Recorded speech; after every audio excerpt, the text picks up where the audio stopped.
తందానా దేవనందనానా తరిగిట జంతరితా.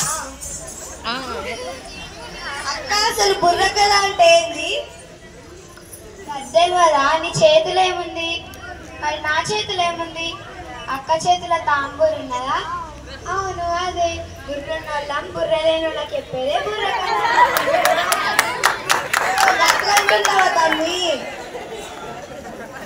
నేను ఎప్పుడుగానే అంట అక్కయ్యలే కథ చెప్తున్నావు.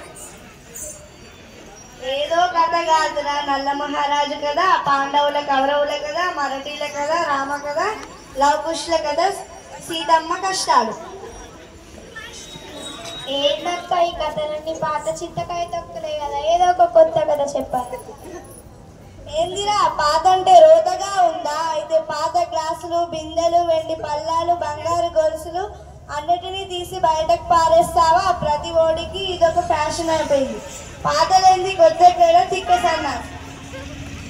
అరే ఇప్పుడు నేనేమన్నా కరెంట్ షాక్ తగిలిన కాకి లెక్క అట్లాడుస్తున్నావు? పాత అంటే రోతని నేను అన్నానా? కాలం మారినా మనం పాతలోనే బ్రతుకుతున్నామా? ఎలక్ట్రిక్ దీపాలు కొత్తవని అముదం దీపాలు పెట్టుకుంటున్నామా? రైళ్లు, కార్లు, బస్సులు కొత్తవని ఎడ్ల కష్టం వినే ప్రయాణిస్తున్నామా? ఒరే తమ్ముడు చెల్లి, అనవసరంగా మీరు ఇట్లా కొట్లాడుకొని రసభాస చేయకండి. తమ్ముడు అన్నట్లే ఈరోజు మనం కొత్త కథ చెప్పుకుందాం. మంచి పని, చాలా హెచ్చు. ఈరోజు మనం చెప్పుకోబోయే కథ సీత ఇష్టాలు.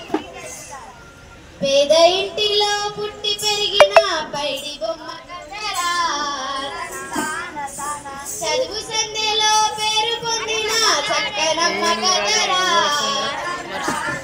10 మందికి నీ ప్రేరణనిచ్చే వర్తమాన కథరా. తరికిట జంతరితా. ఇంతకు ఎవరా పైడి బొమ్మ? ఏమా కథ? అయ్యలారా అమ్మలారా, శీల విరిసిలిన భారత భూమిలో రజనాలు పండే రతనాల నేల తెలుగు నేల. ఆ తెలంగాణ నాటలో రామాపురం అనే ఒక పల్లెటూరు. ఆ పల్లెలో శివయ్య గౌరమ్మ అనే పేద దంపతులకు కలిగిన తొలి సంతానమే సీత. సీతను బడికి పంపించాలనుకుంటుండగానే వాళ్ళకి మరో కూతురు పుట్టింది. ఇక్కడితో సంతానాన్ని ఆపిద్దామా వద్దా వాళ్ళు మదన పడుతుండగానే మరో కూతురు కూడా పుట్టింది. ఆలస్యం అమృతం విషయం అంటే ఇదేనేమో. నువ్వు నోరు మూస్తావా ముయ్యవా? మీరు మూసుకునే కాలం పోయిందక్క. మాట్లాడేవాడే మంచోడు, ప్రశ్నించేవాడే ఉత్తముడు. తర్వాత కథ వినండి. పుట్టగడవని తల్లిదండ్రులకు పాటులెక్కువాయే, పంటలు పండగ పొట్ట నిండక కష్టమెక్కువాయే, కుటుంబ భారం కుంగదీయగా తల్లడిల్లినారు, భార్యాభర్త కూలినాలితో బతుకునిచ్చినారు. తందాన తందాన దేవనందనాన తరికిట జంతరితా. ఇంతకు సీత బడికి పోయిందా లేదా?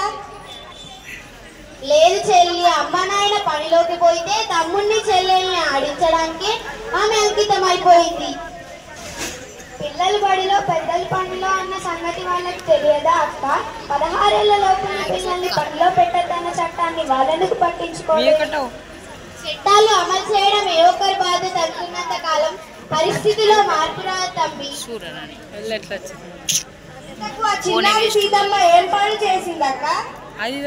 ఇంటి పనులని చేసేరా, వంట పని కొత్త నేర్చేరా, బిడిలెన్నో తాను చుట్టేరా, పత్తి చెల్లకే పోయేరా, పత్తి చెల్లకే పోయేరా, కోవత్తిలా బతుకాయరా. వినరా సోదర చిన్నారి దీనగాత ఎప్పుడు, మీరు పేదగాత ఎప్పుడు. తందానా తందానా దేవనందనానా తరికిట జంతరితా.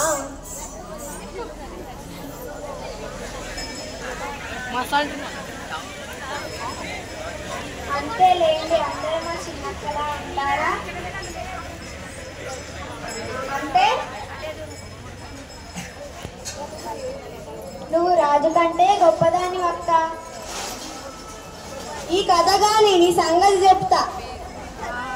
సరే, మీరు తర్వాత కొట్లాడుకోవచ్చు. సీత ఎట్లా చదివిందయ్యా అంటే, అక్షరమాల నేర్చెరాస్, తెలుగును చక్కగా చదివేరాస్, లెక్కలన్నీ నేర్చెరాస్, లెక్కలు చక్కగా చేసేరాస్, పరిసరాల విజ్ఞానము పక్కాగా గ్రహించరాస్. తదిక్కుతో ఏది చదివినా ఏది రాసినా ఎదురులేదు తనకు. తందాన తాన అన్నిటిలోనూ అందరిలోనూ ముందు నిలిచెతురుగు. తందాన తాన. అక్క అక్క తర్వాత ఏమైందో నేను చెప్తా. ఆ మాటలన్నీ లోపల నుండే వింటున్నా. సీత బయటికి వచ్చి తాను చదువుకుంటున్నానని చెప్పింది. అవును, అంతేకాదు శ్రావణి టీచర్ మాటలకు ప్రభావితులైన శివయ్య దంపతులు సీతను చదివించడమే మంచిదన్న సంగతి అర్థం చేసుకొని శ్రావణి టీచర్తో బయటికి పంపించారు. శ్రావణి టీచర్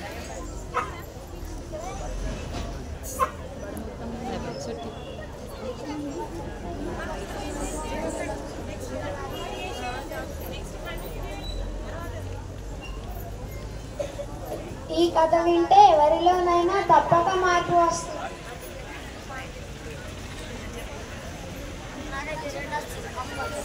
తర్వాత ఏమైందక్క?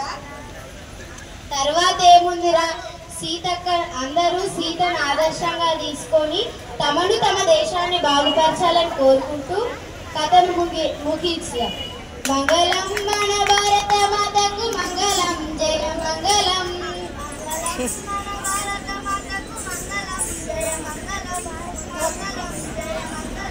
మంగళం మన తెలంగాణ తల్లికి మంగళం, జయ మంగళం.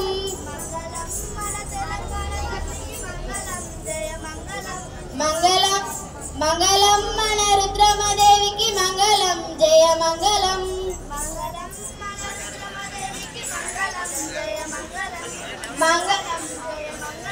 మంగళం మా ఆదర్శ మహిళలకు మంగళం, జయ మంగళం.